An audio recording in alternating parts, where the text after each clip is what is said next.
Imagine a secret brotherhood, so powerful that even kings were afraid of them. A brotherhood so mysterious that even popes turned against them. And their secrets? Buried deep in the shadows of history. They were called the Knights Templar. To some, they were heroes, holy warriors of God, fighting for faith. To others, they were dangerous heretics, too rich and too powerful to be trusted. But here is the mystery: what if the stories we hear about them are not the full truth? What if their greatest secret was never lost, but hidden, carefully, by those who wrote history? The Knights Templar were more than just soldiers. They were bankers, builders, spies, and explorers. They shaped wars, moved money, and influenced kings. And then, almost suddenly, they were destroyed, burned, hunted, erased from the world. But why? What were they hiding? And why did powerful rulers fear them so much? Stay with me, because in this journey, we'll uncover the rise, the fall, and the darkest secrets of the Knights Templar, secrets that some say were never meant to be revealed. The story of the Knights Templar begins in the year 1119. At first, they were not an army. They were just 9 knights, humble men with a holy mission.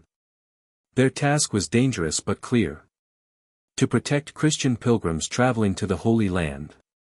These were long, unsafe roads filled with thieves and enemies. The Templars promised safety, even if it cost them their lives. They lived under strict vows. They owned nothing: poverty. They did not marry: chastity. And they followed every order from their leaders: obedience. To the world, they looked poor. But in spirit, they were rich with courage and faith. People began to trust them. The Church gave them support. And even the Pope blessed their mission. Soon, the Templars were no longer just protectors of pilgrims. They were becoming something far greater. A brotherhood that would hold power in both faith and war. The Templars grew quickly, faster than anyone expected. What began as a small group of knights soon became a powerful army. They built strong castles in key places. They gained land from kings and nobles who trusted them. And little by little, their influence spread across Europe and the Middle East. Their symbol was simple but powerful: a red cross on a white robe.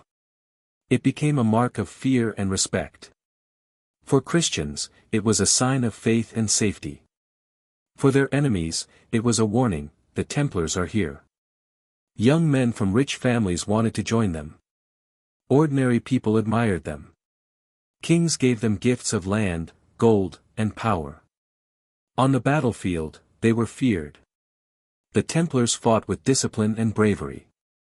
They never ran away, even when outnumbered. They believed that if they died in battle, they would go straight to heaven. This made them almost unstoppable. And within just a century, the Templars were no longer a small brotherhood. They had become one of the most powerful forces in the medieval world. But the true power of the Templars did not only come from the battlefield. It came from something even greater: money. The Templars created one of the very first banking systems in history. Imagine this: a pilgrim could leave his gold in Paris, and safely collect it in Jerusalem. It was like an early version of a bank card: safe, trusted, and powerful. Kings borrowed money from them. Nobles handed over their treasures for protection. Even the Church trusted them with wealth. Soon, the Templars controlled not just castles and armies, but also gold, silver, and trade. Their network stretched across countries. They owned farms, ships, and lands. Their resources seemed endless. Some say they became richer than many kingdoms. And that wealth gave them influence far beyond the battlefield. They could move money, support wars, and even decide the fate of nations. Because when knights hold swords, they are feared. But when knights hold gold, they become untouchable, and kings grow jealous. By the 13th century, the Templars were everywhere. Their power could not be ignored. They owned farms that fed villages. They had vineyards that produced wine. They even had fleets of ships sailing across the seas. Their network was so large, it stretched from England to Jerusalem. Some people whispered that the Templars were richer than entire kingdoms. And in many ways, it was true. Kings borrowed money from them. Nobles trusted them with their wealth. And ordinary people saw them as protectors of the faith. But when power grows this great, enemies always appear. Some rulers began to fear them. How could a group of knights hold more land and wealth than kings themselves? The church, too, grew suspicious. The Templars answered only to the Pope, which made them harder to control. Respect slowly turned into jealousy. Fear slowly turned into hatred. And whispers of doubt began to spread. Were the Templars truly serving God, or serving themselves? This question would soon lead to their greatest trial. A fall as dramatic as their rise. Among all the enemies the Templars made, one was the most dangerous of all. King Philip IV of France. Philip was a powerful king, but he had a weakness. He was drowning in debt to the Templars. He had borrowed huge sums of money to fund his wars, his lifestyle, and his kingdom. To him, the Templars were not holy knights.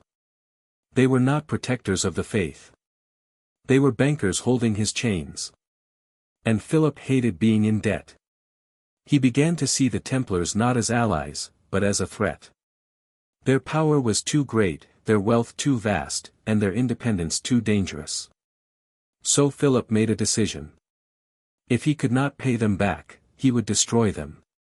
He would take their treasure, break their order, and erase their name from history. It was a bold plan. A deadly plan. And soon, it would bring the Templars to their darkest hour. The plan of King Philip struck like lightning. The date was October 13, 1307. A Friday. In the early hours of dawn, soldiers across France moved in silence. Doors were kicked open. Knights dragged from their beds. Hundreds of Templars were arrested at the very same moment. The attack was fast, brutal, and carefully planned.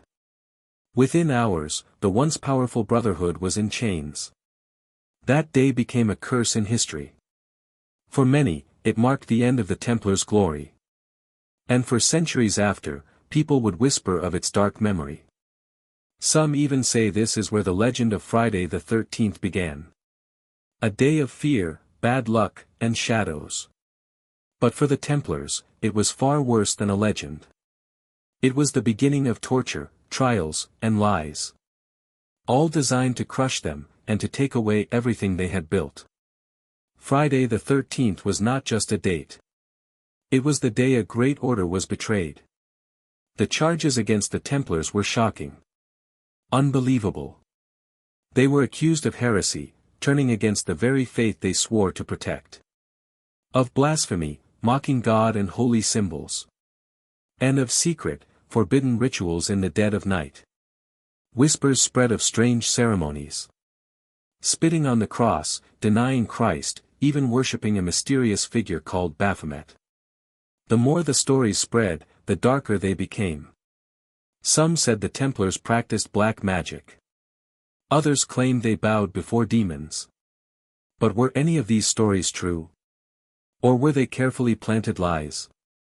King Philip and his allies had what they wanted, fear. And with fear came control. The people began to doubt the Templars. The Church began to question them. Under torture, many knights confessed to these crimes. But their words came through screams and broken bodies. Confessions carved out by pain, not by truth. Were the Templars truly guilty? Or were they victims of the greatest smear campaign in medieval history? Yet even after the arrests, one question burned brighter than all others. Where was the Templars' vast fortune? For years, they had gathered gold, silver, land, and priceless relics. But when King Philip's men searched their castles and vaults, they found almost nothing. Some say the treasure vanished overnight. That loyal Templars, warned of the coming arrests, secretly moved it. According to legend, wagons left Paris under the cover of darkness. And were never seen again. Others believe the treasure was hidden deep within secret tunnels, or carried away by ship to places unknown. Some whisper that it rests in the vaults of the Vatican itself, locked away where no eyes may see. The truth? No one knows. Not a single piece of the great Templar wealth was ever recovered. This mystery gave rise to endless stories about hidden gold, sacred relics, and even the Holy Grail itself. And so, the missing treasure of the Templars remains one of history's greatest unsolved puzzles. A secret that may never be uncovered. But maybe the treasure was not gold at all. Maybe the real treasure of the Templars was knowledge. The Templars had long been connected to one place: the ruins of the Temple of Solomon in Jerusalem. It was there they first made their home. And it was there, some believe, they made a discovery. Did they uncover ancient scrolls? Lost wisdom buried for centuries? Secrets so powerful they could challenge the authority of the Church itself? Some say the Templars found hidden writings. Perhaps knowledge passed down from early Christians. Or mysteries that dated back even further, to the time of Solomon. Others whisper they uncovered relics. Objects with sacred, or even supernatural, power. The Holy Grail. The Ark of the Covenant. Or knowledge of rituals that gave them strength beyond ordinary men. If this was their true treasure, then it explains why kings and popes feared them. Gold can be stolen. But knowledge? Knowledge can change the world. Among the most daring theories about the Templars is this: that their secret treasure was not gold, and not even relics, but proof of a bloodline. Some believe the Templars uncovered evidence that Jesus had descendants. A family line that continued in secret, protected across the centuries. If true, this knowledge would have been explosive. It would mean the foundations of Christianity. The story of Christ as it was told by the Church could be shaken to the core. The Templars, then, would not only be knights. They would be guardians of a truth so powerful. Kings and popes would do anything to keep it hidden. This theory has inspired countless legends and books. From whispers of hidden families in Europe to secret societies guarding this bloodline even today. Is it fact? Or only myth? No one can say for certain. But if the Templars did hold such a secret, it would explain why the Church and Crown united so fiercely to destroy them. For some truths are more dangerous than any sword. The Vatican holds one of the largest secret archives in the world. Behind its walls lie miles of shelves, filled with millions of documents. Letters from kings, records of wars, ancient manuscripts. And perhaps, the secrets of the Knights Templar. For centuries, these archives have been closed to the public. Only a few select scholars, under strict control, are allowed inside. Even then, much of what lies hidden has never been revealed. So the question remains: what truth about the Templars still rests in those vaults? Some historians believe the Vatican holds records of the trials, confessions taken under torture, and perhaps even the missing pieces of the Templar puzzle. Others whisper of something more dangerous. Proof of hidden knowledge. Scrolls carried from Jerusalem. Or evidence of a secret the Church could never allow to surface. But why so much silence? Why keep so much locked away? Maybe the answer is simple. Because some truths are too dangerous. Truths that could rewrite history, and change faith forever. The end of the Templars came with fire. In the year 1314, Jacques de Molay, the last Grand Master of the order, was led to the stake in Paris. After years of prison, torture, and false trials, he was condemned to die. As the flames rose around him, de Molay did something unforgettable. He did not beg for mercy. He did not cry out in fear. Instead, he called upon heaven. With his final breath, he cursed both King Philip IV and Pope Clement, the very men who had destroyed his brotherhood. He swore that within a year, they would stand before God. to answer for their crimes. And then, the fire consumed him. What happened next shocked the world. Within the year, both the king and the pope were dead. Some called it justice. Others called it coincidence. But many whispered it was the Grand Master's curse. A final act of vengeance from beyond the grave. With de Molay's death, the Templars were broken. But their legend had only just begun. But did the Templars truly vanish? Or did they simply go underground? Many believe the Brotherhood did not die with Jacques de Molay. Instead, their secrets and their symbols lived on in silence.